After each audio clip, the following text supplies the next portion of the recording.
মানুষের মধ্যে একটা বিচিত্র প্রবৃত্তি থাকে, অন্য সকলের বিষয়ে, তাদের জীবনের বিষয়ে, তাদের ব্যক্তিত্বের বিষয়ে, তাদের ভবিষ্যতের বিষয়ে অনুমান করা। এটা হলো অনুচিত। কারোর অতীতকালকে দেখে লোকে ভবিষ্যৎ বলে দিতে পারেন, বর্তমানকে দেখে ভবিষ্যতের বিষয়ে অনুমান করে ফেলেন। উদাহরণ দিতে হলে বলবো, কোনো দাসকে দেখুন, ওকে দেখে লোকে বলে যে ওর ভবিষ্যৎ সেটাই হতে পারে, অনুমান করে ফেলেন। আর এই রাজাকে দেখুন, উনি তো কত সুখী হবেন, উনি তো জগতের সব থেকে অধিক সুখী মানুষ, কত সুখ সুবিধা আছে ওনার কাছে, ধারণা করে ফেলেন। তবে সত্য তো এটাই যে কারোর ব্যক্তিত্বের বিষয়ে, তাদের ভবিষ্যতের বিষয়ে আপনি পূর্ণ সত্য কখনোই বলতে পারবেন না, শুধু অনুমান করতে পারবেন। আর এই অনুমান করে সত্যি কোনো লাভ হয় না, কারণ এই কাল সেটা হলো অত্যন্ত শক্তিশালী। কালো থেকে কালোতর কয়লাকেও হিরেতে পরিণত করতে পারে, অনেক বড় বড় রাজাকেও বিদূষক বানিয়ে ফেলতে পারে এক মুহূর্তেই। তাহলে আপনি অনুমান করে কি লাভ? কি পেলেন অনুমান করে? সেই জন্য কারোর বিষয়ে কোনো অনুমান করবেন না, তার ভবিষ্যতের বিষয়ে অনুমান করতে যাবেন না, কারোর বিষয়ে কোনো ধারণা করে নেবেন না। কিছু করতে হলে ভালোবাসুন, সবার মধ্যে ভালোবাসা ছড়ান, সবার মধ্যে ধন্যাত্মক ভাব ছড়ান। এই মন প্রসন্ন হয়ে বলবে রাধা রাধা।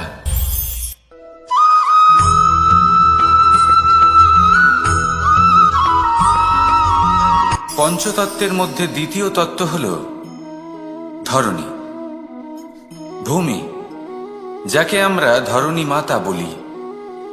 এই ধরণী ধৈর্য ধারণ করে, আর এর ওপরেই আমাদের সমগ্র সংসার নির্ভরশীল। কারণ এই ভূমি সহ্য ক্ষমতা রাখে, এর সহ্য ক্ষমতা হলো অপরিসীম। সন্তান যতই আঘাত প্রদান করুক না কেন, প্রেম পূর্বক সহ্য করে, আর তার বদলে অমূল্য রত্ন প্রদান করে। সন্তান যদি হাল চালায়, তাহলে তার বদলে তাকে অন্ন প্রদান করে। এটাই হলো ধরণী। এবার এর থেকে আমরা কি শিক্ষা পেতে পারি? এটাই যে কারোর জন্য কিছু করা বা কাউকে কিছু দেওয়া মনে কোনো কামনা ছাড়াই। আর এই কথাটা বুঝে যান, যদি কারোর জন্য কামনা না রেখে বা কোনো পাওয়ার আশা না রেখে কারোর জন্য কিছু করেন বা কারোকে কিছু দেন, যদি এটা আপনি শিখতে পারেন, তবে আপনি ভালোবাসতে শিখে গেছেন। আর সেই জন্যই এই ধরিত্রীকে মাতা বলা হয়। কারণ মাতা শুধু উনি নন যিনি গর্ভে সন্তানকে ধারণ করেন, মাতা তো উনিও যিনি জীবন বাঁচতে শেখান, যিনি জীবন বাঁচার উদাহরণ প্রদান করেন। তাহলে ধরণীর থেকে এই নিঃস্বার্থ ভাব শিখুন, নিঃস্বার্থ ভালোবাসা শিখুন, আর এই ভালোবাসার সাথেই বলুন রাধা রাধা।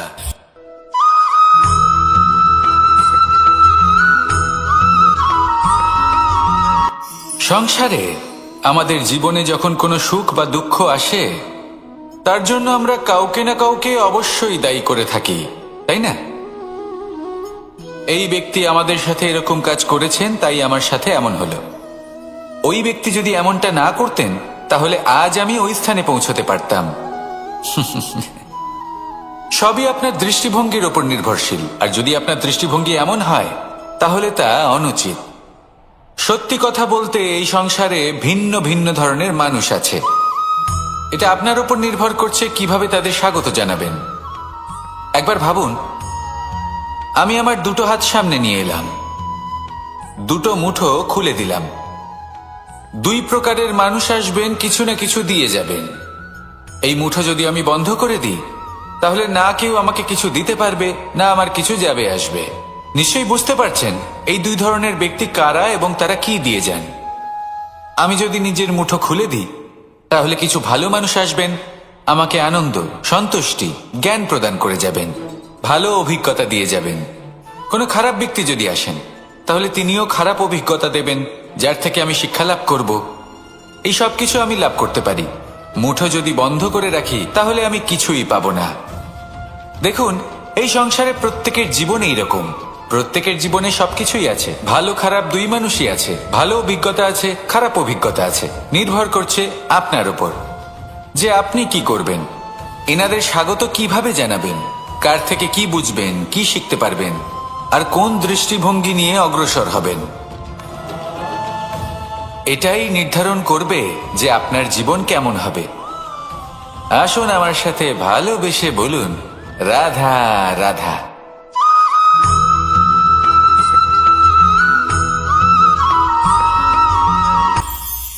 এটা হলো ধান গাছ। এর থেকে যে চাল উৎপন্ন হয় তা মানুষ গ্রহণ করেন। আর এটা কি? এ হলো জংলি ঘাস। একবার ভেবে দেখুন, যদি এই জংলি ঘাস ধান গাছের আশেপাশে থাকে তাহলে কি হবে? ধান উৎপন্ন হতে পারবে? তা উৎকৃষ্ট হতে পারবে? আমরা কি তা গ্রহণ করতে পারবো? কখনোই নয়। এই জংলি ঘাস ধানকে নষ্ট করে দেবে, কিন্তু নিজে জীবিত থাকবে। এটাই হলো আজকের শিক্ষা। এই সংসারে যদি আপনি নীতির পথে চলতে চান, উচিত কর্ম করতে চান, সংসারকে সেবা করতে চান, তাহলে জংলি ঘাসের মতো ব্যক্তিদের থেকে সবসময় দূরে থাকতে হবে।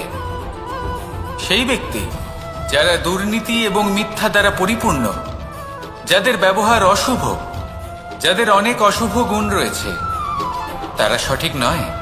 সেই সকল ব্যক্তি যাদের চরিত্র অত্যন্ত দুষ্ট হয়, তারা হয় শুভ চরিত্রের ব্যক্তিকে একদম নষ্ট করে দেয়, নয় নিজের মতো বানিয়ে তোলে।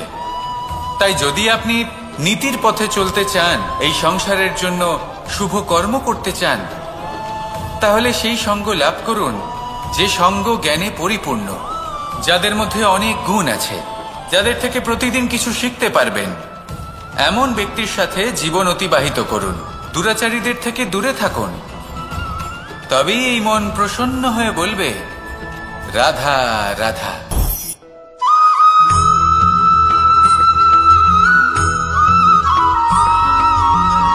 মানুষের মানসিকতা এমন হয় যে সে যতটা করে আশা করে যে তার থেকে অনেক বেশি তার বদলে সে পাবে।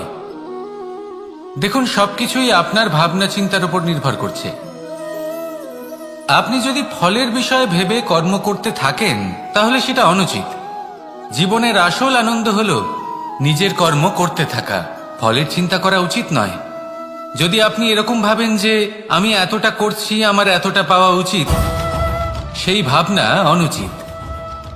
যদি আপনি সেবার মানসিকতা নিয়ে কর্ম করতে থাকেন, কর্মচক্রে প্রবাহিত হন, যদি আপনি এমন ভাবনা রাখেন যে আমি এতটা পাচ্ছি তাই এর থেকে অনেক বেশি আমি কর্ম করব, তাহলে নিশ্চিতরূপে আপনি যতটা করছেন তার থেকে অনেক বেশি আপনি পাবেন। আপনার আশার থেকে অনেক বেশি আপনি পাবেন। শুধু জীবনে অনেক বেশি কাজ করতে থাকুন, ফলের চিন্তা করবেন না। আর মনে রাখবেন, এই ভাবনাই সব থেকে বড় বীজ। কর্মের উপর বিশ্বাস রাখুন। জীবনে যা যা আপনি চান সবই সুখময় হবে। আসুন আর আমার সাথে ভালোবেসে বলুন, রাধা রাধা।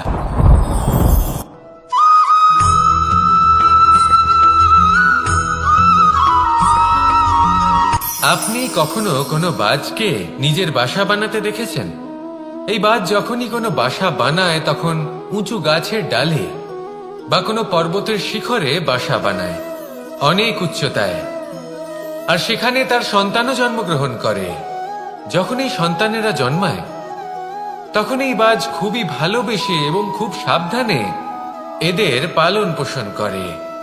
নিজের ঠোঁট দিয়ে তাদের ঠোঁটে খাবার পরিবেশন করে।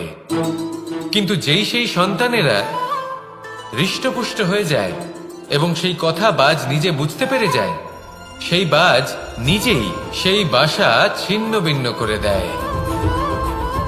সেই সন্তান যাদের সবেমাত্র ডানা গজিয়েছে, কিভাবে উঠতে হয় তারা জানে না, সেই সন্তানগুলিকে উচ্চতা থেকে ঠেলে দেয়। সেই সন্তান প্রথমে ভয়ভীত হয়ে যায়। তারা সামনে মৃত্যুকে দেখতে পেয়ে ভয়ের কারণে তাদের ডানা ঝাপটাতে থাকে। আর সেই প্রক্রিয়াতেই সেই সন্তানগুলি উড়তে শুরু করে দেয়।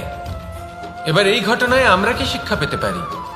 এটাই, যদি আপনি মাতা পিতা হন তাহলে নিজের সন্তানকে অবশ্যই স্নেহ করুন, কিন্তু তাদেরকে নিজের আঁচলের তলায় বেঁধে রাখবেন না। যদি আপনি চান আপনার সন্তান জীবনে উন্নতি করুক, তাহলে নিজের মুঠো থেকে তাদের স্বতন্ত্র করে দিন। এই সংসারে সংঘর্ষ করতে দিন। সেই সন্তান নিজেই বুঝতে পারবে যে জন্মের সময় পাওয়া ডানা কি করে ব্যবহার করতে হয়। আর আপনার চোখের সামনে আপনার সন্তান এই আকাশে উড়তে থাকবে। তাহলে আসুন আমার সাথে ভালোবেসে বলুন, রাধা রাধা।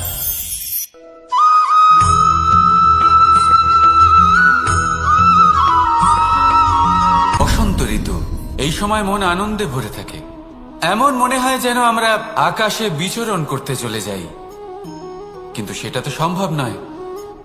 সেই জন্য হয়তো আমরা ঘুড়ি ওড়াই, এই ঘুড়িকে নিজেদের প্রতিরূপ মনে করে। এবার অনেক মানুষ আছেন যারা ঘুড়ি ওড়ান, কিন্তু এই কর্মের সারমর্ম কি সেটা কজন বুঝতে পারেন? আপনি এটা মনে করুন যে আপনি হলেন সেই ঘুড়ি, আর এই সুতো যিনি ধরে রয়েছেন তিনি হলেন পরমাত্মা। আর এই সুতো যেখান থেকে শুরু হয় সেই লাটাই হলো আমাদের কর্মচক্র। এবার আপনি নিজেই অনুমান করুন যে এই উড়ান কার ওপর নির্ভরশীল? পরমাত্মার ওপর আর আপনার কর্মের ওপর। যদি পরমাত্মা আপনার হাত ধরে থাকেন, আপনার সাথে থাকেন, যদি আপনি শুভ কর্ম করতে থাকেন, আপনি এই আকাশে উড়তে থাকবেন। কিন্তু কোথাও যদি পরমাত্মার সাথে এই বন্ধন ছিন্ন হয়, আপনার কর্মচক্র খারাপ হয়ে যায় বা থেমে যায়, তাহলে আপনার এই ঘুড়ি কেটে যাবে আর দূরে কোনো গাছের ডালে গিয়ে আটকে যাবে। তাই শুধুমাত্র ঘুড়ি ওড়াবেন না, তার থেকে শিখুন। পরমাত্মার সাহচর্যে থাকুন, সবসময় শুভ কর্ম করতে থাকুন আর সবসময় এই আকাশে উড়তে থাকুন। আসুন আর আমার সাথে ভালোবেসে বলুন, রাধা।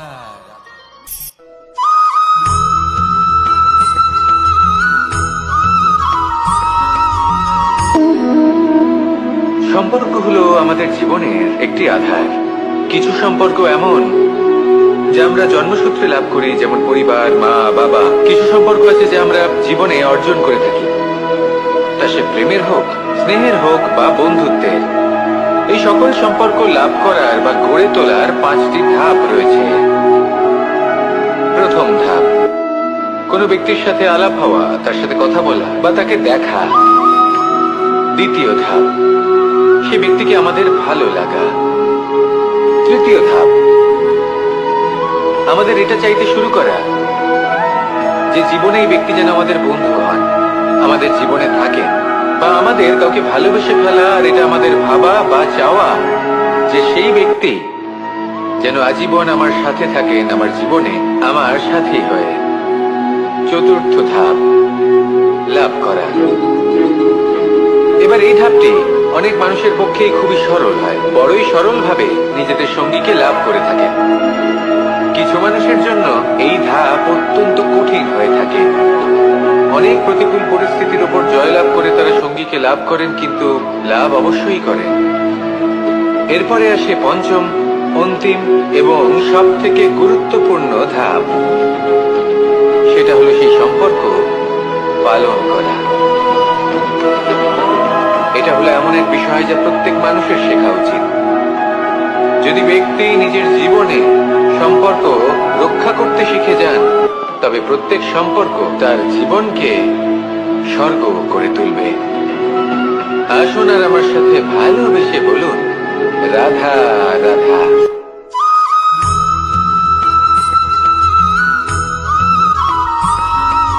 জীবনে যখন কোনো ব্যক্তি নিজের লক্ষ্য প্রাপ্তির জন্য নিরন্তর পরিশ্রম করতে থাকেন, চেষ্টা করতে থাকেন, তখন তিনি কষ্ট অনুভব করেন।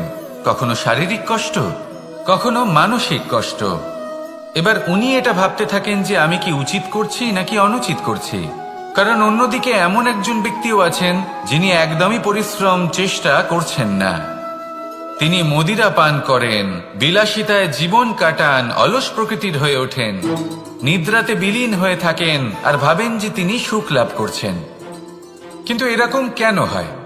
কারণ যখন আমরা সৎ পথে থাকি, উচিত পথে চলি, লক্ষ্য প্রাপ্ত করার জন্য চেষ্টা করতে থাকি, তখন আমাদের ভেতরে থাকা নেতিবাচক শক্তি এবং পাপ এই দেহকে ত্যাগ করে দেয়। আর এই অনুভূতিটাই আমাদের দুঃখের অনুভূতি দেয়, কষ্ট দেয়। এবার সেখানে যদি আমরা কুপথে চলি, অনুচিত পথে চলতে থাকি, তাহলে আমাদের ভেতরে থাকা পুণ্য এবং ধনাত্মক শক্তি আমাদের দেহ ত্যাগ করে দেয়। আর এই অনুভূতির কারণেই আমরা সুখ অনুভব করি। কিন্তু কখনো ভাববেন যে এই সুখ বেশি সময় পর্যন্ত থাকে না।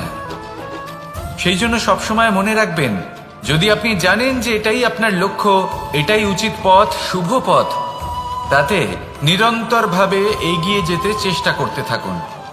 এই কষ্ট আপনাকে সুখের পরাকাষ্ঠায় কখন পৌঁছে দেবে তা আপনি জানতেই পারবেন না।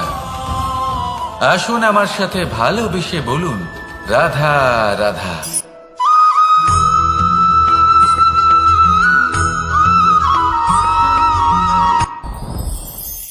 সাথী।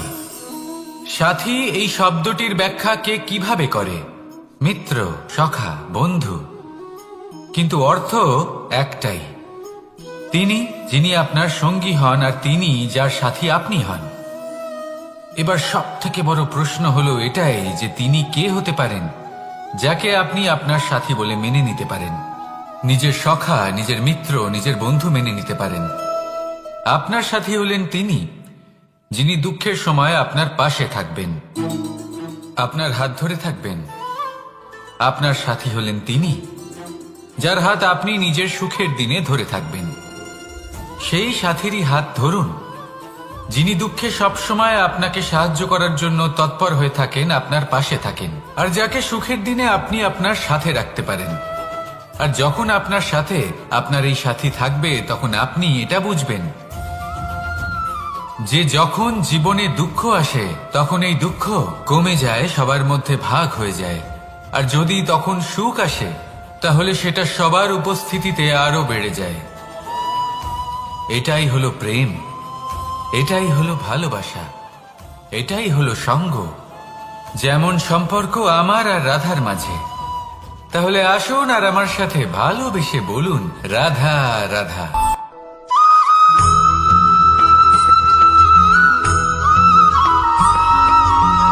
এই সংসারে প্রত্যেক মানুষ এটাই চান যে তিনি যেন ধনবান হন, আর্থিক অবস্থা তার ভালো থাকে, ওনার বাড়িতে লক্ষ্মীর আগমন হয়। কিন্তু সেটা হবে কি করে, সেটাই হলো প্রশ্ন। কেউ বলেন যে যদি পরিশ্রম করো তাহলে ধন অর্জন সম্ভব, কেউ বলেন যে যদি বিদ্যা লাভ হয় তবেই ধন অর্জন সম্ভব, কেউ বলেন যে যদি বলশালী হও তবেই সম্পন্ন থাকবে। ভালো কথা, যদি তাই হয়ে থাকে, তবে দিনমজুর সারা দিন পরিশ্রম করেন, তিনি কেন ধনী হন না? অনেকজন বিদ্বান মানুষ আছেন এই সংসারে, তারা কেন ধনবান হন না? অনেক সংখ্যক বলশালী ব্যক্তি আছেন, তাদের কাছে ধন নেই কেন? তাদের কেন ধনের অভাব হয়? আবার এমনও কিছু মানুষ আছেন যারা পরিশ্রম করেন, তারা দিনমজুর, কিন্তু তারা ধন অর্জন করতে পারেন। কিছু বিদ্বান ব্যক্তি আছেন যাদের কাছে অধিক মাত্রায় ধন রয়েছে, কয়েকজন বলশালী ব্যক্তি রয়েছেন যাদের কাছে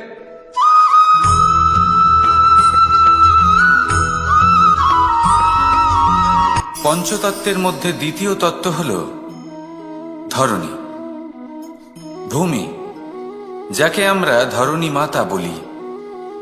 এই ধরণী ধৈর্য ধারণ করে, আর এর ওপরেই আমাদের সমগ্র সংসার নির্ভরশীল। কারণ এই ভূমি সহ্য ক্ষমতা রাখে, এর সহ্য ক্ষমতা হল অপরিসীম। সন্তান যতই আঘাত প্রদান করুক না কেন, প্রেম পূর্বক সহ্য করে, আর তার বদলে অমূল্য রত্ন প্রদান করে। সন্তান যদি হাল চালায়, তাহলে তার বদলে তাকে অন্ন প্রদান করে। এটাই হলো ধরণী। এবার এর থেকে আমরা কি শিক্ষা পেতে পারি? এটাই যে কারোর জন্য কিছু করা বা কাউকে কিছু দেওয়া মনে কোনো কামনা ছাড়াই। আর এই কথাটা বুঝে যান, যদি কারোর জন্য কামনা না রেখে বা কোনো পাওয়ার আশা না রেখে কারোর জন্য কিছু করেন বা কারোকে কিছু দেন, যদি এটা আপনি শিখতে পারেন তবে আপনি ভালোবাসতে শিখে গেছেন। আর সেই জন্যই এই ধরিত্রীকে মাতা বলা হয়। কারণ মাতা শুধু উনি নন যিনি গর্ভে সন্তানকে ধারণ করেন, মাতা তো উনিও যিনি জীবন বাঁচতে শেখান, যিনি জীবন বাঁচার উদাহরণ প্রদান করেন। তাহলে ধরনীর থেকে এই নিঃস্বার্থ ভাব শিখুন, নিঃস্বার্থ ভালোবাসা শিখুন, আর এই ভালোবাসার সাথেই বলুন রাধা রাধা।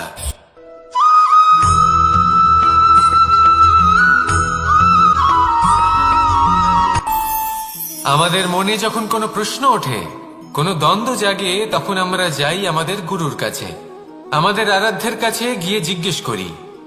এইভাবেই একদিন আমি পৌঁছলাম আমার আরাধ্যের কাছে, আমার মহাদেবের কাছে, আর ওনাকে প্রশ্ন করলাম যে মহাদেব, জীবনে আনন্দ পাওয়ার, উৎসব পালনের, প্রেম ভাগ করে নেবার, জীবনকে উপভোগ করে নেওয়ার সর্বশ্রেষ্ঠ সময় কোনটা? মহাদেব হাসলেন আর উনি বললেন, জীবনে উৎসব পালনের সব থেকে শ্রেষ্ঠ দিন হল মৃত্যুর ঠিক আগের দিনটা। প্রেম ভাগ করে নেওয়ার সব থেকে শ্রেষ্ঠ মুহূর্ত হল মৃত্যুর ঠিক আগের মুহূর্ত। জীবনকে উপভোগ করে নেওয়ার সর্বশ্রেষ্ঠ প্রহর হল মৃত্যুর এক প্রহর পূর্বে। তখন আমি চমকে গেলাম।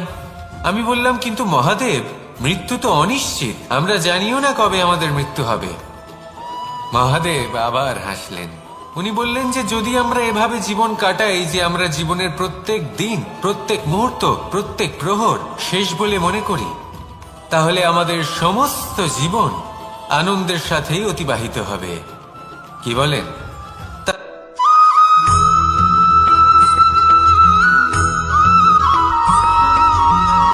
সংসারে আমাদের জীবনে যখন কোনো সুখ বা দুঃখ আসে, তার জন্য আমরা কাউকে না কাউকে অবশ্যই দায়ী করে থাকি, তাই না? এই ব্যক্তি আমাদের সাথে এরকম কাজ করেছেন, তাই আমার সাথে এমন হলো। ওই ব্যক্তি যদি এমনটা না করতেন, তাহলে আজ আমি ওই স্থানে পৌঁছতে পারতাম। সবই আপনার দৃষ্টিভঙ্গির ওপর নির্ভরশীল, আর যদি আপনার দৃষ্টিভঙ্গি এমন হয়, তাহলে তা অনুচিত। সত্যি কথা বলতে, এই সংসারে ভিন্ন ভিন্ন ধরনের মানুষ আছে। এটা আপনার উপর নির্ভর করছে কিভাবে তাদের স্বাগত জানাবেন।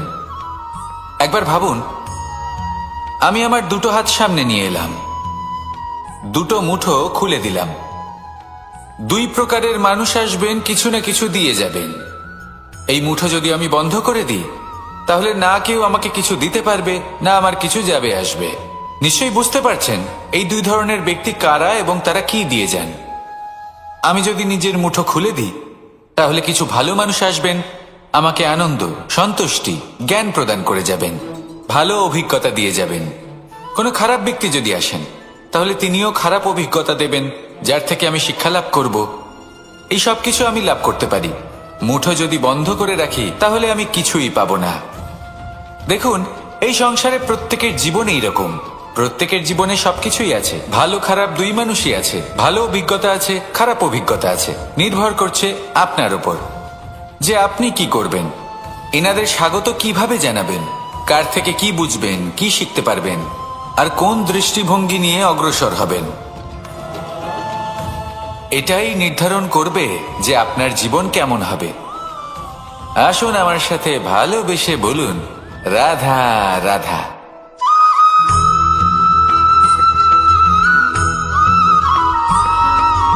জীবনে অগ্রসর হওয়ার জন্য আমাদের কাকে প্রয়োজন হয়? মাতা পিতা, বন্ধু, প্রেম, সাহায্য, অর্থ, পরিশ্রম, আশা। ভিন্ন ভিন্ন মানুষ ভিন্ন ভিন্ন বিকল্প চয়ন করে। যদি আমি আপনাকে বলি, তাহলে জয় আর পরাজয়ের মন্ত্র দুটো শব্দের উপর নির্ভর করে, মেনে নেওয়া আর দৃঢ় হওয়া। যদি মেনে নেন, তাহলে হেরে যাবেন। যদি দৃঢ় হন, তাহলে নিশ্চিত রূপে জয়ী হবেন। যদি কখনো আপনি ক্লান্ত হয়ে ওঠেন, আপনি দুঃখী হন, পুরোপুরি ভেঙে পড়েছেন, তখন মেনে নেবেন না যে আপনি ভেঙে পড়েছেন, নয়তো হেরে যাবেন। তখন উল্টে স্থির করবেন যে যাই হয়ে যাক না কেন, আমি জয়ী হবই।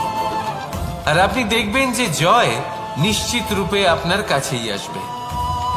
তাহলে এই কথা মনে রাখবেন আর আমার সাথে ভালোবেসে বলবেন, রাধা রাধা।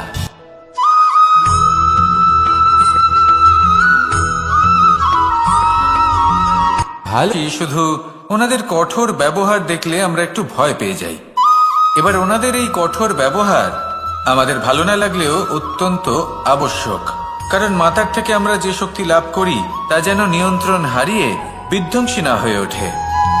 আমরা যেন কোনো কুপথে না চলে যাই, আমরা কখনো যেন দোষ না করে ফেলি। শুধু সেই জন্য পিতা এবং গুরু একটু কঠোর হয়ে ওঠেন, এবং ওনাদের এই কঠোর আচরণ ভবিষ্যতে গিয়ে আমরা অবশ্যই বুঝতে পারি। জীবনে কিছু বছর আমরা এগিয়ে যাই আর তারপর আমরা বুঝতে পারি যে বাবা এবং গুরু আমাদের যথেষ্ট ভালোবাসতেন, কিন্তু ওনাদের ভালোবাসার বহিঃপ্রকাশ আলাদা।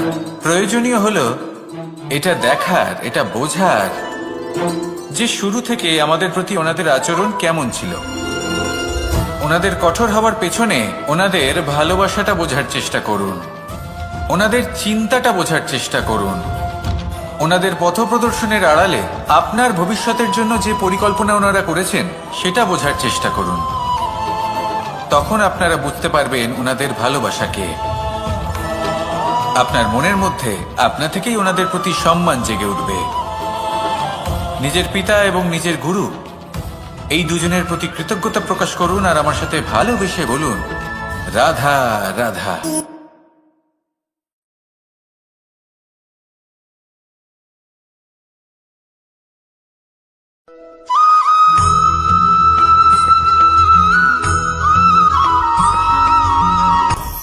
আপনি কখনো পর্বতের শিখরে উঠেছেন? আপনি দেখতে পাবেন পর্বতের পদতলে প্রচুর সুন্দর ফুল রয়েছে, সবুজ বনানী রয়েছে। যত আপনি উপরে উঠতে থাকবেন তত ফুল কমতে থাকবে, সবুজ বনানী কমতে থাকবে। আরো কিছুটা উপরে উঠলে কাঁটা জাতীয় গাছ দেখতে পাবেন, শুকনো গাছ দেখতে পাবেন। আরো যদি উপরে ওঠেন তাহলে পাষাণ দেখতে পাবেন। আরো উপরে উঠলে হিমখণ্ড দেখতে পাবেন। এই যে পর্বত, তা মনুষ্য জীবনের সব থেকে উত্তম উদাহরণ। মানুষ যখন সাফল্যের শিখরে পৌঁছতে চান, মহানুভবতার শিখরে পৌঁছতে চান, পথে যত আস্তে আস্তে উপরে উঠতে থাকেন ততই ভৌতিক বস্তু তার থেকে বিচ্ছিন্ন হতে থাকে। যদি তিনি সেই ভৌতিক বস্তুগুলি ত্যাগ না করতে পারেন তাহলে কখনোই সেই স্থানে পৌঁছতে পারবেন না।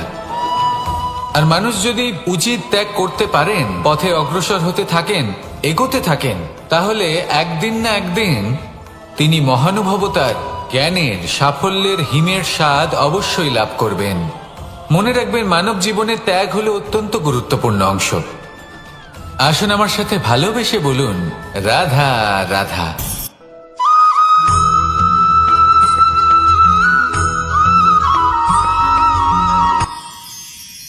মানুষ তার জীবনে দুই ধরনের পরিস্থিতিকে খুব ভয় পায়। এক, কোনো কারণবশত কারোর সামনে নত হওয়া। দুই, কোনো কারণে নিজের চরিত্র থেকে, নিজের মূল্যবোধ থেকে বিচ্যুত হওয়া। এবার কেন হয় এরকম যে কথায় কথায় কারোর সামনে নত হতে হয়? কেন বারংবার নিজের চরিত্র থেকে চ্যুত হতে হয়? এরকম কেন হয়? এটা তখনই হয় যখন আমাদের শিক্ষা এবং মূল্যবোধের অভাব থাকে। যদি মানুষের মধ্যে প্রকৃত শিক্ষা থাকে তাহলে এই সংসারে কোনো সময় এবং কারোর সামনেই নত হওয়ার কোনো প্রয়োজন নেই। যদি মানুষের মধ্যে মূল্যবোধ থাকে তাহলে তাকে নিজের মূল্যবোধ বা চরিত্র থেকে বিচ্যুত হতে হয় না, তা সে যাই হয়ে যাক না কেন।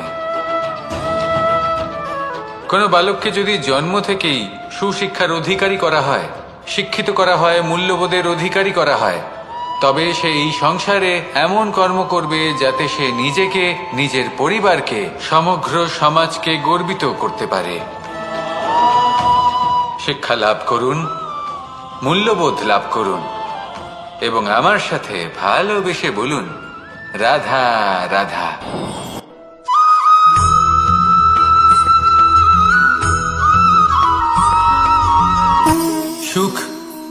দুঃখ এবং শক্তি। এই তিন হলো এই সংসারের ত্রিদেবের মতো। আমাদের জীবনে যা কিছু ঘটছে এই তিনটির ভিত্তির উপরেই হচ্ছে। আসলে এই সংসারের একটা নিয়ম আছে, যখনই আপনি কিছু লাভ করেন এই সংসার আপনার পরীক্ষা নেয়। এটা জানার জন্য আপনার পরীক্ষা নেয় যে আপনি যা কিছুই লাভ করেছেন আপনি কি আদৌ সেটার যোগ্য কিনা। ঠিক সেইভাবেই এই সুখ, দুঃখ এবং শক্তি আপনার পরীক্ষা নিয়ে থাকে। যখন সুখ আসে তখন সে আপনার পরীক্ষা নেয় যে আপনার মধ্যে অহংবোধ জাগ্রত হয়নি তো। যদি অহংবোধ চলে আসে তাহলে সুখ সেখানেই সঙ্গ ত্যাগ করে। দুঃখ আপনার ধৈর্যের পরীক্ষা নিতে থাকে, আর যদি আপনার মধ্যে ধৈর্য না থাকে তাহলে এটা আপনাকে আরো বেশি দুঃখের গভীর অন্ধকারে ঠেলে দেবে। সেখানে শক্তি পরীক্ষা নেয় আপনার বিনম্রতার। যদি আপনি বিনম্র না হন তাহলে হয় এই শক্তি আপনার সঙ্গ ত্যাগ করবে, নয় এই শক্তি বিনম্রতার অভাবে আপনার পতনের কারণ হতে পারে। এই সংসারে যে কোনো ব্যক্তি যিনি এই পরীক্ষায় উত্তীর্ণ হয়ে থাকেন এই জীবনে তিনি সাফল্য লাভ করেন। আসুন আমার সাথে ভালোবেসে বলুন, রাধা রাধা।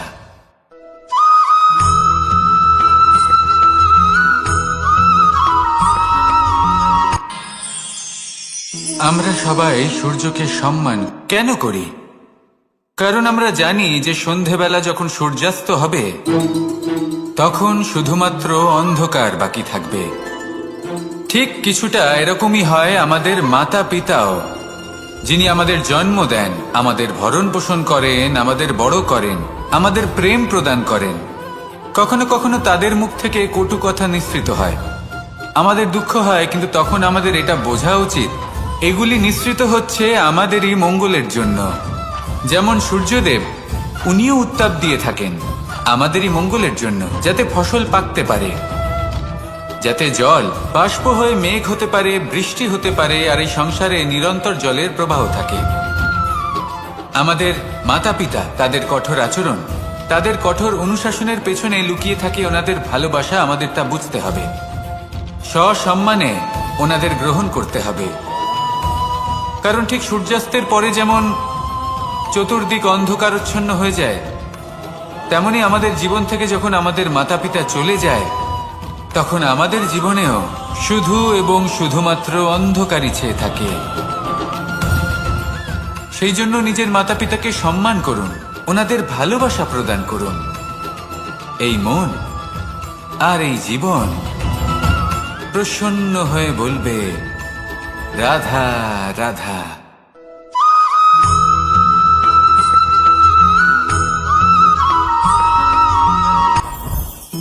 জীবনে কিছু শেখা অত্যন্ত গুরুত্বপূর্ণ। এবার কি কি শিখতে হবে সেই সব শেখানোর জন্য অনেক শিক্ষক রয়েছেন, কিন্তু কি শিখবেন না আর কি করবেন না এটা আমাদের নিজের অভিজ্ঞতা দিয়ে শিখতে হয়। কিন্তু তার মানে এটা নয় যে যদি আপনাকে শিখতে হয় যে আগুনের তাপ কতটা, আপনাকে আগুনের মধ্যে হাত দিতে হবে। না, অন্য কারোর অভিজ্ঞতা দ্বারাও শিখতে পারেন। প্রশ্ন শুধুমাত্র একটাই যে আপনি কি শিখতে চান নাকি চান না। যদি আপনি এটাই ভাবেন যে আমি শুধুই নিজের অভিজ্ঞতা দ্বারাই শিখতে চাই, তাহলে জীবনকাল ছোট মনে হবে, অনেক কিছুই শিখতে পারবেন না। তাই নিজের সাথে সাথে বড়দের অভিজ্ঞতার দ্বারাও শেখা শুরু করে দিন। এই সংসারের অভিজ্ঞতা দ্বারা শিখতে শুরু করে দিন। আর এটা নিশ্চিত রূপে শেখা আবশ্যক যে কখন কি করবেন না, কোথায় থামতে হবে আর কোথায় থামবেন না। তাহলে আসুন আর আমার সাথে ভালোবেসে বলুন, রাধা রাধা।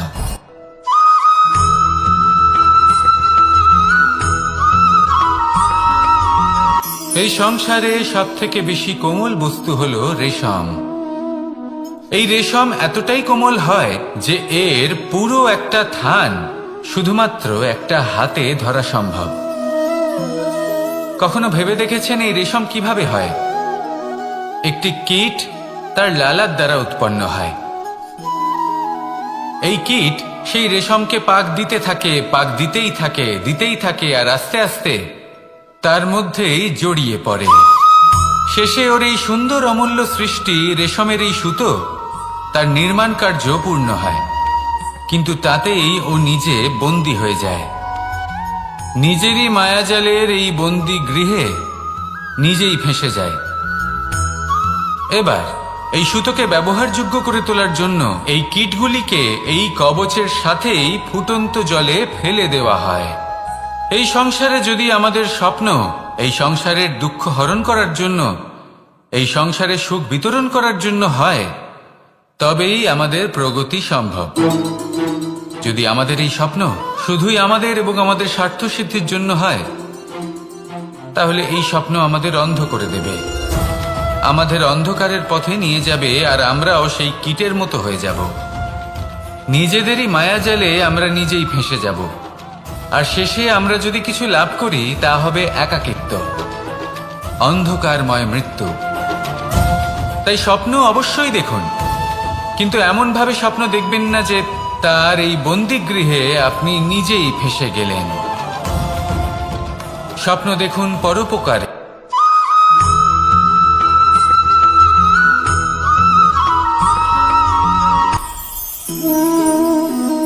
শক্তি এক অত্যন্ত বিচিত্র বস্তু, বা বলতে পারেন অনুভূতি। পিতা সবসময় চান যেন তিনি তার শক্তি পুত্রকে। আসুন আপনাকে সহজে বোঝাই।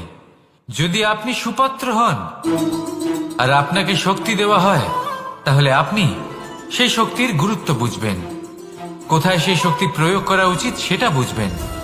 আর এটা যেহেতু অর্জন করা শক্তি হবে, সেই শক্তির অপব্যবহার হবে না। কিন্তু যদি এই আপনি কুপাত্র হন আর যদি আপনাকে এই শক্তি দেওয়া হয়, তাহলে কি হবে?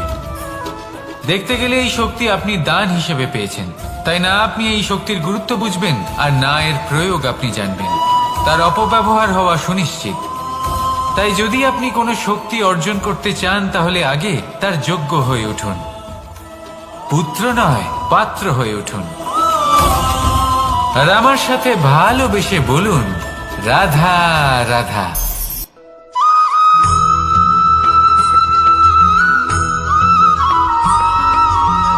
এই সংসারে প্রত্যেক মানুষ এটাই চান যে তিনি যেন ধনবান হন, আর্থিক অবস্থা তার ভালো থাকে, ওনার বাড়িতে লক্ষ্মীর আগমন হয়। কিন্তু সেটা হবে কি করে, সেটাই হলো প্রশ্ন। কেউ বলেন যে যদি পরিশ্রম করো তাহলে ধন অর্জন সম্ভব, কেউ বলেন যে যদি বিদ্যা লাভ হয় তবেই ধন অর্জন সম্ভব, কেউ বলেন যে যদি বলশালী হও তবেই সম্পন্ন থাকবে। ভালো কথা, যদি তাই হয়ে থাকে, তবে দিনমজুর সারা দিন পরিশ্রম করেন, তিনি কেন ধনী হন না? অনেকজন বিদ্বান মানুষ আছেন এই সংসারে, তারা কেন ধনবান হন না? অনেক সংখ্যক বলশালী ব্যক্তি আছেন, তাদের কাছে ধন নেই কেন? তাদের কেন ধনের অভাব হয়? আবার এমনও কিছু মানুষ আছেন যারা পরিশ্রম করেন, তারা দিনমজুর, কিন্তু তারা ধন অর্জন করতে পারেন।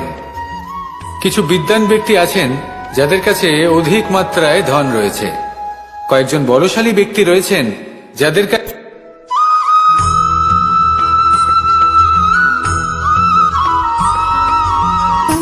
সুখ, দুঃখ এবং শক্তি, এই তিন হলো এই সংসারের ত্রিদেবের মতো।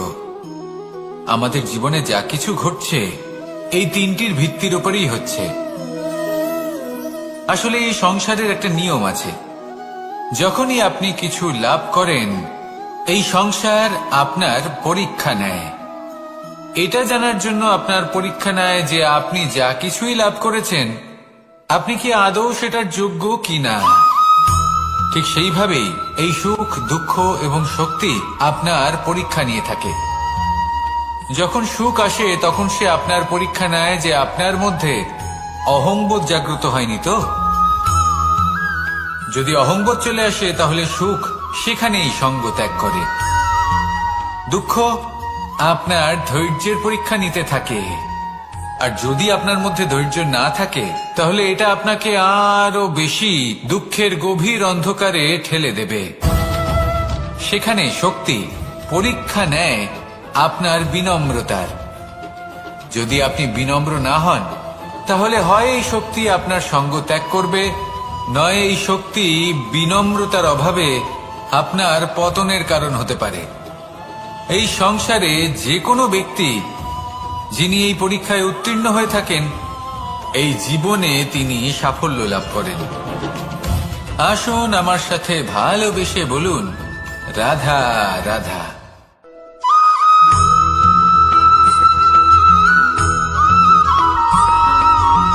পঞ্চতত্ত্বের মধ্যে দ্বিতীয় তত্ত্ব হল ধরণী, ভূমি, যাকে আমরা ধরণী মাতা বলি। এই ধরণী ধৈর্য ধারণ করে, আর এর ওপরেই আমাদের সমগ্র সংসার নির্ভরশীল। কারণ এই ভূমি সহ্য ক্ষমতা রাখে, এর সহ্য ক্ষমতা হল অপরিসীম। সন্তান যতই আঘাত প্রদান করুক না কেন, প্রেম পূর্বক সহ্য করে, আর তার বদলে অমূল্য রত্ন প্রদান করে। সন্তান যদি হাল চালায়, তাহলে তার বদলে তাকে অন্ন প্রদান করে। এটাই হলো ধরণী। এবার এর থেকে আমরা কি শিক্ষা পেতে পারি? এটাই যে কারোর জন্য কিছু করা বা কাউকে কিছু দেওয়া মনে কোনো কামনা ছাড়াই। আর এই কথাটা বুঝে যান, যদি কারোর জন্য কামনা না রেখে বা কোনো পাওয়ার আশা না রেখে কারোর জন্য কিছু করেন বা কারোকে কিছু দেন, যদি এটা আপনি শিখতে পারেন, তবে আপনি ভালোবাসতে শিখে গেছেন। আর সেই জন্যই এই ধরিত্রীকে মাতা বলা হয়। কারণ মাতা শুধু উনি নন যিনি গর্ভে সন্তানকে ধারণ করেন, মাতা তো উনিও যিনি জীবন বাঁচতে শেখান, যিনি জীবন বাঁচার উদাহরণ প্রদান করেন। তাহলে ধরণীর থেকে এই নিঃস্বার্থ ভাব শিখুন, নিঃস্বার্থ ভালোবাসা শিখুন, আর এই ভালোবাসার সাথেই বলুন, রাধা রাধা।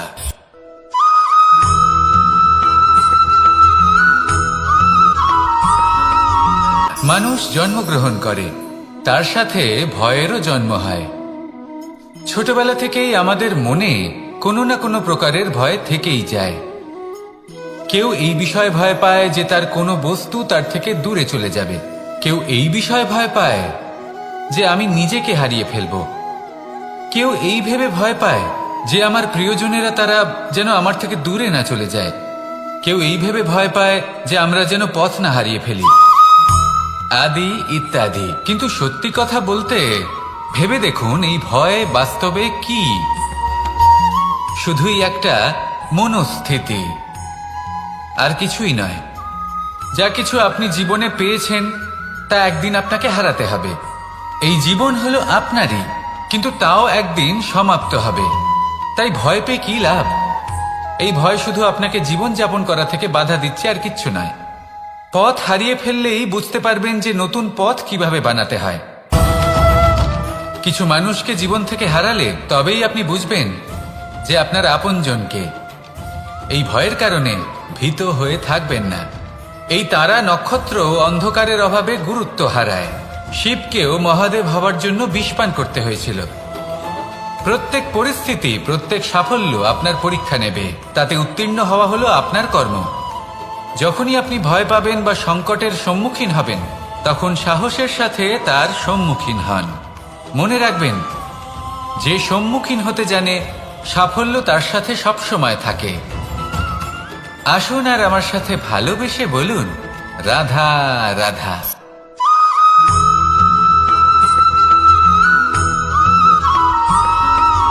জীবনে অগ্রসর হওয়ার জন্য আমাদের কাকে প্রয়োজন হয়? মাতা পিতা, বন্ধু, প্রেম, সাহায্য, অর্থ, পরিশ্রম, আশা। ভিন্ন ভিন্ন মানুষ ভিন্ন ভিন্ন বিকল্প চয়ন করে। যদি আমি আপনাকে বলি, তাহলে জয় আর পরাজয়ের মন্ত্র দুটো শব্দের উপর নির্ভর করে, মেনে নেওয়া আর দৃঢ় হওয়া। যদি মেনে নেন তাহলে হেরে যাবেন, যদি দৃঢ় হন তাহলে নিশ্চিত রূপে জয়ী হবেন। যদি কখনো আপনি ক্লান্ত হয়ে ওঠেন, আপনি দুঃখী হন, পুরোপুরি ভেঙে পড়েছেন, তখন মেনে নেবেন না যে আপনি ভেঙে পড়েছেন, নয়তো হেরে যাবেন। তখন উল্টে স্থির করবেন যে যাই হয়ে যাক না কেন আমি জয়ী হবই। আর আপনি দেখবেন যে জয় নিশ্চিত রূপে আপনার কাছেই আসবে। তাহলে এই কথা মনে রাখবেন আর আমার সাথে ভালোবেসে বলবেন, রাধা রাধা।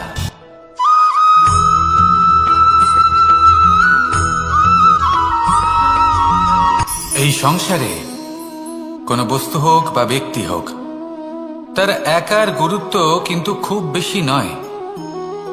একটা উদাহরণ হিসেবে বৃষ্টির ফোঁটাকে ভেবে দেখুন। যদি একটি বৃষ্টির ফোঁটা হয় তাহলে তার খুব বেশি গুরুত্ব থাকে না, কিন্তু যখন সহস্র বৃষ্টির ফোঁটা মেঘের মধ্যে দিয়ে ঝরে পড়ে তখন সেটা বর্ষার রূপ ধারণ করে। সেই বর্ষা যা এই প্রকৃতিকে শান্ত করে। সেইভাবেই পাথরের ছোট টুকরো তার খুব বেশি গুরুত্ব থাকে না, কিন্তু যখন অসংখ্য পাথরের টুকরো একত্রিত হয় তখন তা পর্বতের আকার ধারণ করে। সেইভাবেই কিছু মানুষ যখন একত্রিত হন তখন তৈরি হয় পরিবার, কিছু পরিবার যখন একত্রিত হয় তখন তৈরি হয় সমাজ, যখন অনেক সংখ্যক সমাজ একত্রিত হয় তখন তৈরি হয় রাজ্য। এবার এই রাজ্যের সবথেকে গুরুত্বপূর্ণ ব্যক্তি হতে পারেন রাজা, কিন্তু তাও সেই রাজা একা কিছু করতে পারেন না। যুদ্ধ লড়ার সময় তারও নিজের সৈন্যদলকে প্রয়োজন পড়ে। কিন্তু এই সংসারে এমন একজন ব্যক্তি আছেন যিনি একাই সব কাজ করতে থাকেন, এবং সেই ব্যক্তি হলেন মা।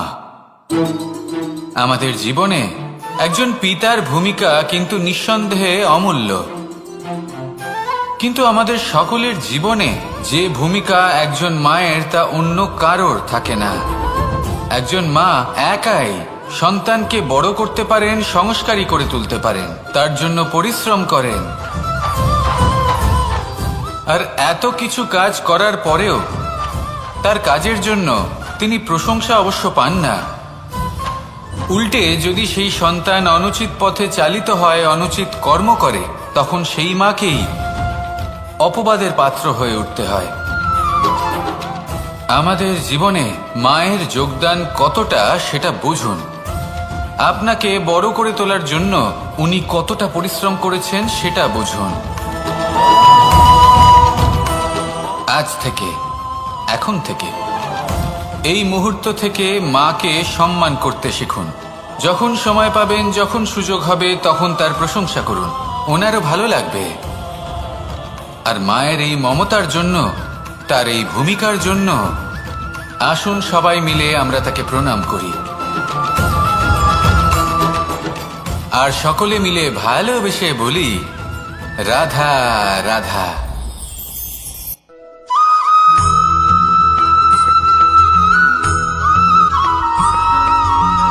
এই সংসারের সবথেকে গুরুত্বপূর্ণ তত্ত্ব কোনটা? প্রথম হলো সময়। জন্ম থেকে মৃত্যু পর্যন্ত এই যে সময়, এটাই তো হলো জীবন। দ্বিতীয় হলো জীবন, যাতে আমরা সময়ের সদ্ব্যবহার করি, শ্রেষ্ঠ থেকে শ্রেষ্ঠতর কাজ করার চেষ্টা করি। বহু বছরের এই পরম্পরা, এই সংস্কৃতিকে এগিয়ে নিয়ে যাওয়ার চেষ্টা করি। এই সংসারে আমরা অংশগ্রহণ করতে চেষ্টা করি। তৃতীয় হলো ধন, সেই ধন যা প্রত্যেক ব্যক্তি অর্জন করতে চেষ্টা করেন। এবার এই তিনটি তত্ত্বের মধ্যে একটা সামঞ্জস্য আছে, সমান ব্যাপার আছে। সে ধনই হোক বা সময় হোক বা হোক জীবন। আর সেই সমান ব্যাপার হলো যে যদি আপনি এটা গণনা করতে থাকেন তাহলে তা কমতে থাকে, যদি আপনি এটা ব্যবহার করেন তাহলে তা বাড়তে থাকে। একে সংগঠিত করে রাখতে চেষ্টা করলে এ হাত থেকে ফসকে যায়, কিন্তু যদি আপনি একে সামলে রাখতে শিখে যান তাহলে এমন কাজ করবেন যাতে সংসারের সাথে সাথে পরবর্তী প্রজন্ম লাভবান হবে। যদি কিছু শিখতে চান তাহলে সামলাতে শিখুন, গণনা করা বা সংগঠিত করা নয়। আসুন আর আমার সাথে ভালোবেসে বলুন, রাধা রাধা।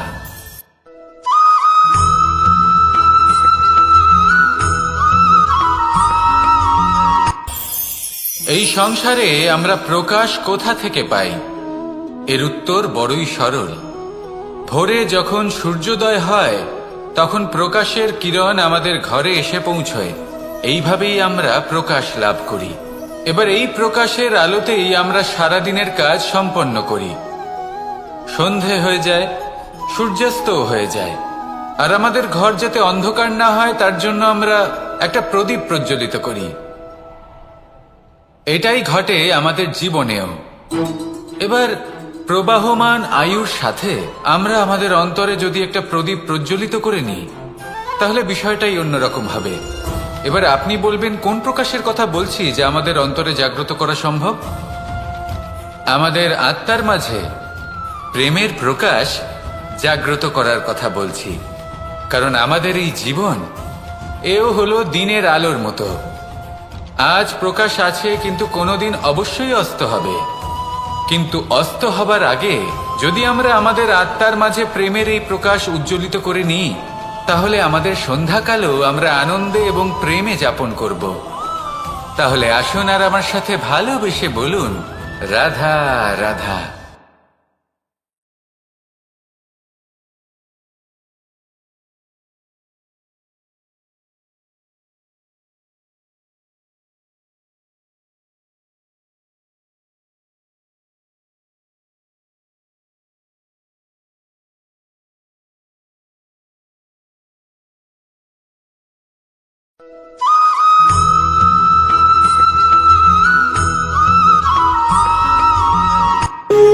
যখন মানুষের মৃত্যু হয় তখন কি হয়? অনেক সংখ্যক মানুষ শোক পালন করতে চলে আসেন। যে ব্যক্তি মৃত্যু লাভ করেছেন তার অনেক বস্তু থাকে যেগুলো তার প্রিয়, যেগুলো তিনি ব্যবহার করেছেন। তার শয্যা, তার বস্ত্র, তার আভূষণ সবকিছু তার থেকে বিচ্ছিন্ন করা হয় এবং খালি হাতে তাকে শ্মশানের উদ্দেশ্যে রওনা করা হয়। আমি আপনাকে এই প্রশ্ন করতে চাই, আপনি এই সংসারে কি অর্জন করেছেন? ধন সম্পত্তি, বস্ত্র, আভূষণ, এই সবকিছু যে আপনি অর্জন করেছেন, আপনার মৃত্যুর পরে তা আপনার থেকে দূর হয়ে যাবে। এর উত্তর হলো একটাই, আপনার কর্ম। শুধু সেটাই আছে যা একান্ত আপনার, আর শুধু সেটাই এই সংসার থেকে চলে যাওয়ার পরেও সংসারেই জীবিত থাকবে। যদি আপনি দুষ্কর্ম করেন, তাহলে এই সংসার আপনাকে একটি অনুচিত উদাহরণ হিসেবে মনে রাখবে যে এই ব্যক্তি খুব পাপী ছিল, অনুচিত কর্ম করতেন। যে পথে তিনি চলেছেন সেই পথে কারোর চলা উচিত নয়। সেখানেই যদি আপনি সৎকর্ম করেন, তাহলে সংসার চিরকাল এটাই বলবে যে খুব ভালো মানুষ ছিলেন, সবাইকে ভালোবাসতেন, সবাইকে সাহায্য করতেন, আমার খুব প্রিয় মানুষ ছিলেন। এটাই হলো শ্রেষ্ঠ কর্ম। সেই জন্য জীবনে শুধুমাত্র ধন সম্পত্তি, আভূষণ এই সব অর্জন করতে গিয়ে নিজের মনোনিবেশ করবেন না। শ্রেষ্ঠ কর্ম করুন। সংসার থেকে চলে যাওয়ার পরেও এই কর্মই এই সংসারে আপনাকে জীবিত রাখবে। আসুন আমার সাথে ভালোবেসে বলুন, রাধা রাধা।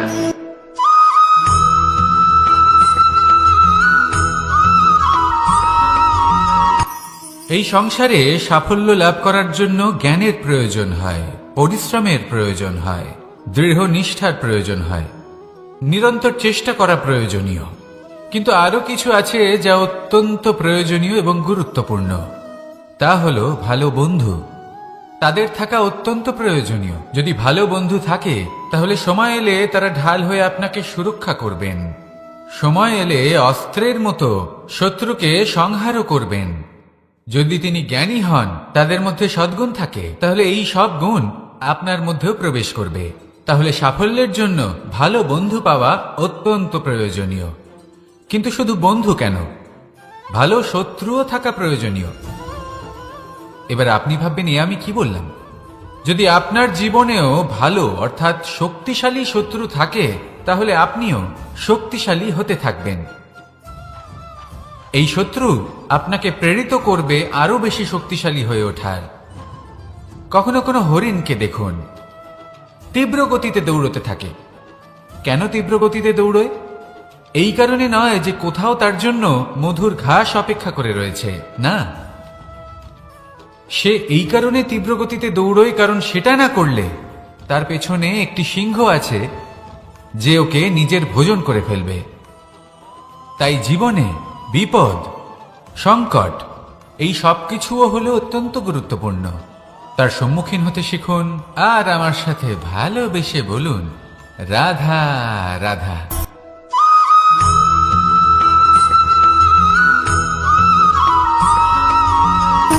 সুখ, দুঃখ এবং শক্তি, এই তিন হলো এই সংসারের ত্রিদেবের মতো।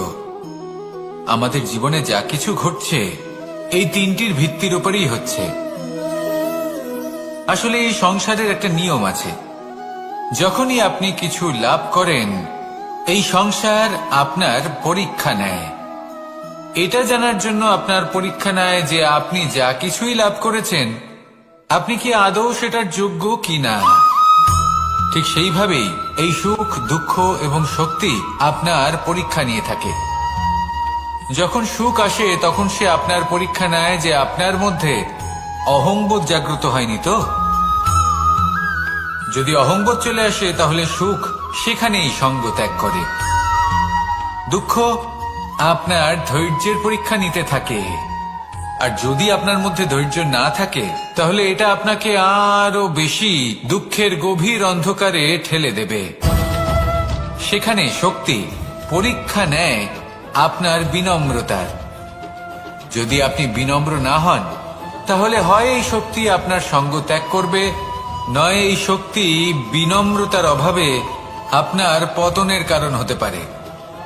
এই সংসারে যে কোনো ব্যক্তি যিনি এই পরীক্ষায় উত্তীর্ণ হয়ে থাকেন এই জীবনে তিনি সাফল্য লাভ করেন।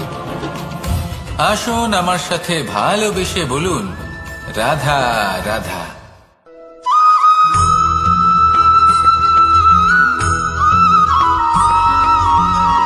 পুরুষার্থ। শাস্ত্রে 4 ধরনের পুরুষার্থের কথা বলা হয়েছে। প্রথম হলো ধর্ম। আপনি কি জানেন এই ধর্ম আসলে কি? আপনার কি মনে হয় ধর্ম আসলে কি? কোনো বিশেষ ঈশ্বরকে মানাই কি ধর্ম বলা হয়? নাকি কোনো বিশেষ রীতি পালন করাই হলো ধর্ম? নাকি কোনো বিশেষ সাহিত্যকে সর্বশ্রেষ্ঠ মনে করাই হলো ধর্ম? না, ধর্ম হলো সেটা যাকে ধারণ করা যেতে পারে। আর ধারণ শুধু সেটাই করা যায় যা পবিত্র। পবিত্র শুধু তাকেই বলা হয় যা নিঃস্বার্থ, যার মধ্যে শাসন করার কোনো ইচ্ছে নেই, যা সরলভাবেই প্রবাহমান, জল এবং বায়ুর মতো। যখন কোনো ব্যক্তি ধর্মকে ধারণ করেন এবং সেই ধর্ম সেই ব্যক্তিকে রক্ষা করে তখন তাকে ধর্ম বলা হয়। ধর্ম যা রক্ষা করে অহংকার থেকে, খারাপ চিন্তার হাত থেকে। সেই জন্য পুরুষার্থ গড়ে তোলার আগে, ধর্ম পালন করার আগে ধর্মের প্রকৃত অর্থ কি সেটা বুঝে নিন। এটা জেনে রাখুন যে সমস্ত ধর্মের আধার, সমস্ত ধর্মের ভিত শুধুমাত্র ভালোবাসা। আসুন আর এই ভালোবাসার সাথেই বলুন, রাধা রাধা।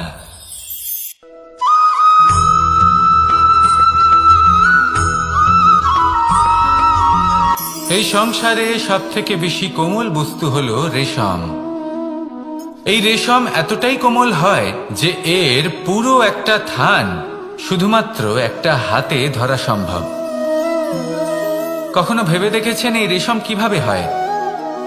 একটি কীট তার লালার দ্বারা উৎপন্ন হয়। এই কীট সেই রেশমকে পাক দিতে থাকে, পাক দিতেই থাকে, আর আস্তে আস্তে তার মধ্যেই জড়িয়ে পড়ে।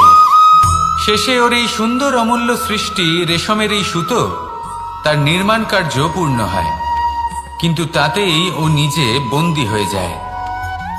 নিজেরই মায়াজালের এই বন্দী গৃহে নিজেই ফেঁসে যায়। এবার এই সুতোকে ব্যবহারযোগ্য করে তোলার জন্য এই কীটগুলিকে এই কবচের সাথেই ফুটন্ত জলে ফেলে দেওয়া হয়। এই সংসারে যদি আমাদের স্বপ্ন এই সংসারের দুঃখ হরণ করার জন্য, এই সংসারে সুখ বিতরণ করার জন্য হয়, তবেই আমাদের প্রগতি সম্ভব। যদি আমাদের এই স্বপ্ন শুধুই আমাদের এবং আমাদের স্বার্থ সিদ্ধির জন্য হয়, তাহলে এই স্বপ্ন আমাদের অন্ধ করে দেবে। আমাদের অন্ধকারের পথে নিয়ে যাবে, আর আমরাও সেই কীটের মতো হয়ে যাব। নিজেদেরই মায়াজালে আমরা নিজেই ফেঁসে যাব, আর শেষে আমরা যদি কিছু লাভ করি তা হবে একাকিত্ব, অন্ধকারময় মৃত্যু। তাই স্বপ্ন অবশ্যই দেখুন, কিন্তু এমন ভাবে স্বপ্ন দেখবেন না যে তার এই বন্দিগৃহে আপনি নিজেই ফেঁসে গেলেন। স্বপ্ন দেখুন পরোপকারে।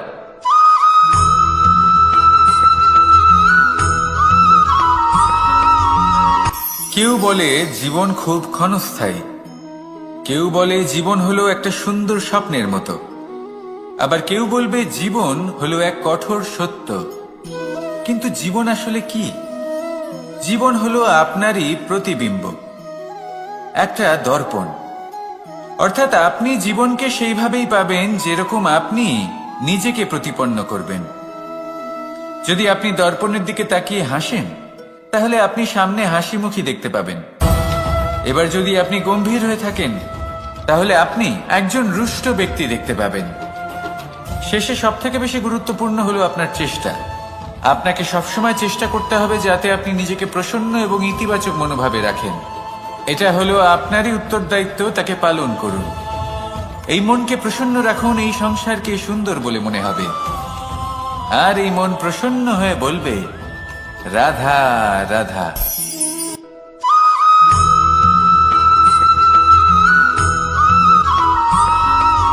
জীবনে যখন কোনো ব্যক্তি নিজের লক্ষ্য প্রাপ্তির জন্য নিরন্তর পরিশ্রম করতে থাকেন, চেষ্টা করতে থাকেন, তখন তিনি কষ্ট অনুভব করেন। কখনো শারীরিক কষ্ট, কখনো মানসিক কষ্ট। এবার উনি এটা ভাবতে থাকেন যে আমি কি উচিত করছি নাকি অনুচিত করছি। কারণ অন্যদিকে এমন একজন ব্যক্তিও আছেন যিনি একদমই পরিশ্রম চেষ্টা করছেন না। তিনি মদিরা পান করেন, বিলাসিতায় জীবন কাটান, অলস প্রকৃতির হয়ে ওঠেন, নিদ্রাতে বিলীন হয়ে থাকেন আর ভাবেন যে তিনি সুখ লাভ করছেন। কিন্তু এরকম কেন হয়? কারণ যখন আমরা সৎ পথে থাকি, উচিত পথে চলি, লক্ষ্য প্রাপ্ত করার জন্য চেষ্টা করতে থাকি, তখন আমাদের ভেতরে থাকা নেতিবাচক শক্তি এবং পাপ এই দেহকে ত্যাগ করে দেয়। আর এই অনুভূতিটাই আমাদের দুঃখের অনুভূতি দেয়, কষ্ট দেয়। এবার সেখানে যদি আমরা কুপথে চলি, অনুচিত পথে চলতে থাকি, তাহলে আমাদের ভেতরে থাকা পুণ্য এবং ধনাত্মক শক্তি আমাদের দেহ ত্যাগ করে দেয়। আর এই অনুভূতির কারণেই আমরা সুখ অনুভব করি। কিন্তু কখনো ভাববেন যে এই সুখ বেশি সময় পর্যন্ত থাকে না। সেই জন্য সবসময় মনে রাখবেন, যদি আপনি জানেন যে এটাই আপনার লক্ষ্য, এটাই উচিত পথ, শুভ পথ, তাতে নিরন্তরভাবে এগিয়ে যেতে চেষ্টা করতে থাকুন। এই কষ্ট আপনাকে সুখের পরাকাষ্ঠায় কখন পৌঁছে দেবে তা আপনি জানতেই পারবেন না। আসুন আমার সাথে ভালোবেসে বলুন, রাধা রাধা।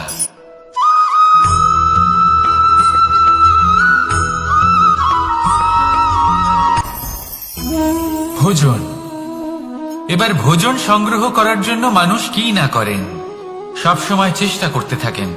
ফসল উৎপাদনের জন্য অনেক পরিশ্রম করতে থাকেন, কিন্তু অনেক সময় অনেক পরিশ্রম করার পরেও ফসল ভালো উৎপাদন হয় না। এর কারণ কি? কারণ হলো এটাই যে আপনি পরিশ্রম হয়তো অনেক করেছেন, কিন্তু আপনার নজর তো সেই বীজের দিকে ছিলই না যা আপনি রোপণ করেছেন। সেই জন্য সব সময় কোনো বীজ রোপণ করার আগে তাকে পরখ করে দেখুন, তা অত্যন্ত আবশ্যক। আর সেইভাবেই যখনই কোনো কর্মের প্রশ্ন আসে, তাহলে সেখানে শুধুমাত্র পরিশ্রম যথেষ্ট নয়। সেই কাজের প্রতি আপনার কর্তব্য কি, আপনার উদ্দেশ্য কি, সেটা জানা হলো অত্যন্ত গুরুত্বপূর্ণ। তাই কর্ম করুন, কিন্তু সেই কর্মের প্রতি আপনার যা উদ্দেশ্য তার মাহাত্ম্য বুঝতে চেষ্টা করুন। তাহলে আসুন আমার সাথে ভালোবেসে বলুন, রাধা রাধা।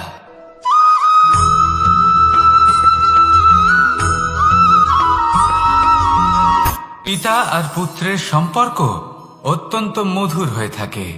পিতা স্বপ্ন দেখেন, তাকে পূর্ণ করার সকল সম্ভাব্য চেষ্টা করেন, কিন্তু তাও অনেক সময় ওনার স্বপ্ন অপূর্ণ থেকে যায়।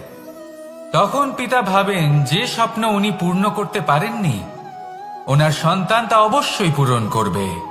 যে স্থানে উনি কখনো পৌঁছতে পারেননি, সেই স্থানে ওনার পুত্র অবশ্যই পৌঁছবে। পিতা নিজের সন্তানের ভবিষ্যৎ নিয়ে সেই স্বপ্ন দেখেন, আর যখন সেই সন্তান সামনে এগোতে থাকে তখন তার দুঃখ হয় না, বরং গর্ব হয়। ওনার ভালো লাগে এটা দেখে যে ওনার সন্তান অনেক উন্নতি করছে। কিন্তু যখন সন্তান নিজের অভিভাবকের শক্তি দেখে, তার যশ দেখে হিংসা করতে থাকে, সমস্যা সেইখানেই শুরু হয়। সেই জন্য সকল সন্তানকে এটা মনে রাখতে হবে, দেখুন, পুত্র হবার সুবাদে, এক সন্তান হবার সুবাদে এটা হলো আপনার অধিকার যে আপনি আপনার পিতার থেকে বেশি উন্নতি করবেন। আপনার পিতাও এটাই চান, কিন্তু সুস্থভাবে এটা করুন। একটা রেখা টেনে নিন যাতে আপনি তাতে এগোতে পারেন আর আপনার পিতার তাতে গর্ববোধ হয়, আর সেই বিষয়ে দুঃখ না হয় যে আমার সন্তান আমাকেই ছোট করার চেষ্টা করছে।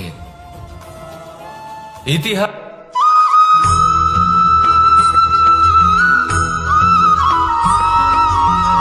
যখন আমরা কোনো বনে প্রবেশ করি, তখন এই সবুজ ঘাস দেখে, এই কোমল ঘাস দেখে আমাদের মন প্রফুল্ল হয়ে ওঠে। ভিন্ন ভিন্ন প্রজাতির ফুল, ভিন্ন ভিন্ন রঙের ফুল দেখে এই মন আনন্দে ভরে ওঠে।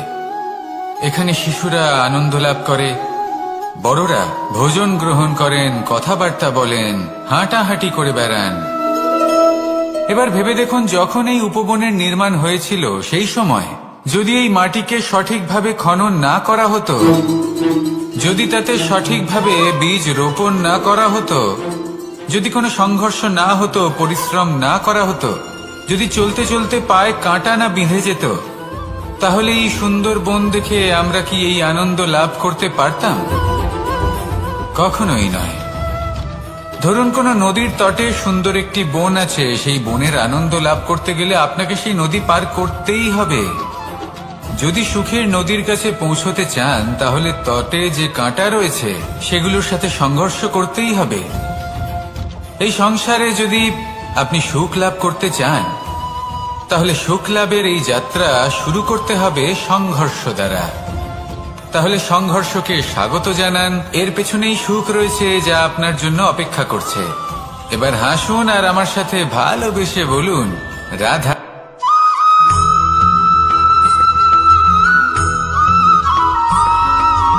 জীবনে অগ্রসর হওয়ার জন্য আমাদের কাকে প্রয়োজন হয়? মাতা পিতা, বন্ধু, প্রেম, সাহায্য, অর্থ, পরিশ্রম, আশা। ভিন্ন ভিন্ন মানুষ ভিন্ন ভিন্ন বিকল্প চয়ন করে। যদি আমি আপনাকে বলি, তাহলে জয় আর পরাজয়ের মন্ত্র দুটো শব্দের উপর নির্ভর করে, মেনে নেওয়া আর দৃঢ় হওয়া। যদি মেনে নেন তাহলে হেরে যাবেন, যদি দৃঢ় হন তাহলে নিশ্চিত রূপে জয়ী হবেন। যদি কখনো আপনি ক্লান্ত হয়ে ওঠেন, আপনি দুঃখী হন, পুরোপুরি ভেঙে পড়েছেন, তখন মেনে নেবেন না যে আপনি ভেঙে পড়েছেন, নয়তো হেরে যাবেন। তখন উল্টে স্থির করবেন যে যাই হয়ে যাক না কেন, আমি জয়ী হবই। আর আপনি দেখবেন যে জয় নিশ্চিত রূপে আপনার কাছেই আসবে। তাহলে এই কথা মনে রাখবেন আর আমার সাথে ভালোবেসে বলবেন, রাধা রাধা।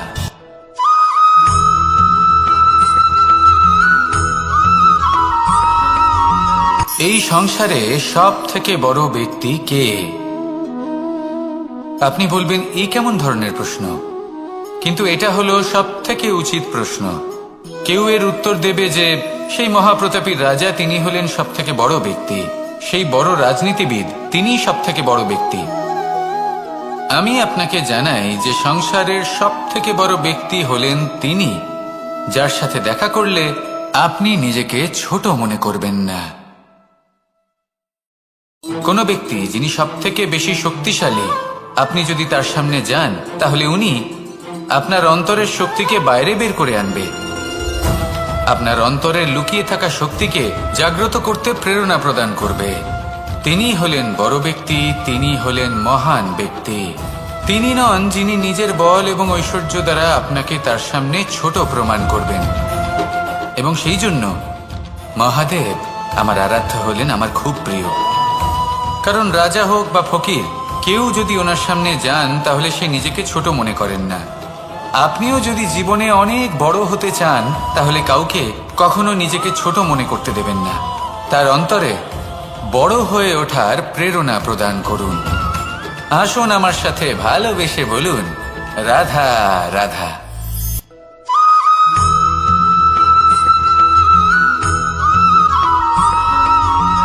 মানুষের মানসিকতা এমন হয় যে সে যতটা করে আশা করে যে তার থেকে অনেক বেশি তার বদলে সে পাবে। দেখুন, সবকিছুই আপনার ভাবনা চিন্তার উপর নির্ভর করছে। আপনি যদি ফলের বিষয়ে ভেবে কর্ম করতে থাকেন তাহলে সেটা অনুচিত। জীবনের আসল আনন্দ হলো নিজের কর্ম করতে থাকা, ফলের চিন্তা করা উচিত নয়।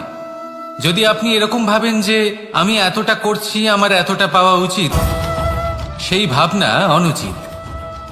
যদি আপনি সেবার মানসিকতা নিয়ে কর্ম করতে থাকেন, কর্মচক্রে প্রবাহিত হন, যদি আপনি এমন ভাবনা রাখেন যে আমি এতটা পাচ্ছি তাই এর থেকে অনেক বেশি আমি কর্ম করব, তাহলে নিশ্চিত রূপে আপনি যতটা করছেন তার থেকে অনেক বেশি আপনি পাবেন।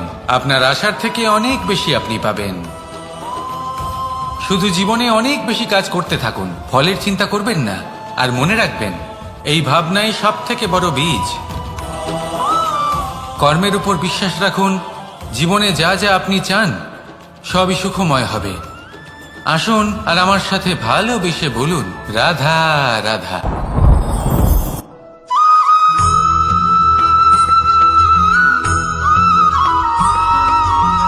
এই দড়িটা দেখুন,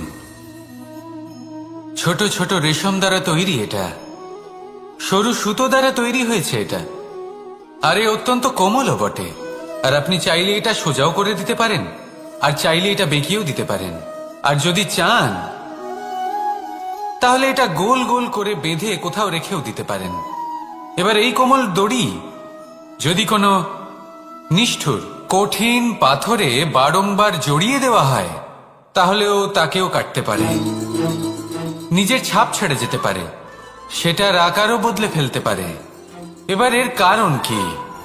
এর কারণ হলো অভ্যাস আর নিরন্তর প্রচেষ্টা। যদি আপনিও চেষ্টা করেন আর নিরন্তর কর্ম করে যান, তাহলে আপনার প্রারব্ধ পাথরের মতো কঠিনই হোক না কেন, তাতে ভাঙন ধরিয়েও আপনি নিজের লক্ষ্যে অবশ্যই পৌঁছতে পারবেন। একটা গুরুত্বপূর্ণ কথা মনে রাখবেন, সুকর্মের অভ্যাস আর নিরন্তর প্রয়াস, এই হলো সাফল্যের মন্ত্র। তাহলে জীবনে এই মন্ত্র আনুন আর আমার সাথে ভালোবেসে বলুন, রাধা রাধা।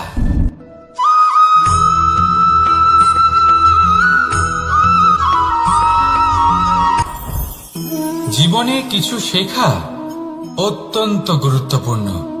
এবার কি কি শিখতে হবে সেই সব শেখানোর জন্য অনেক শিক্ষক রয়েছেন, কিন্তু কি শিখবেন না আর কি করবেন না এটা আমাদের নিজের অভিজ্ঞতা দিয়ে শিখতে হয়।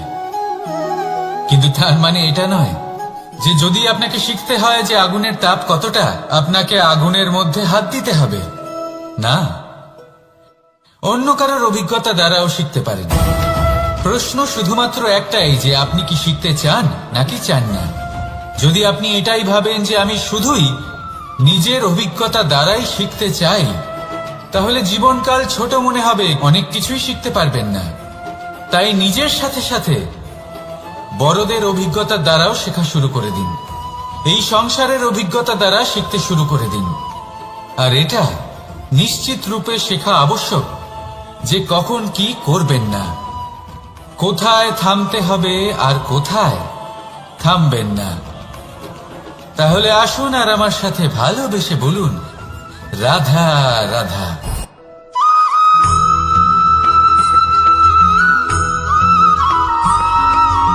মানুষের একটি সমস্যা আছে যে মানুষ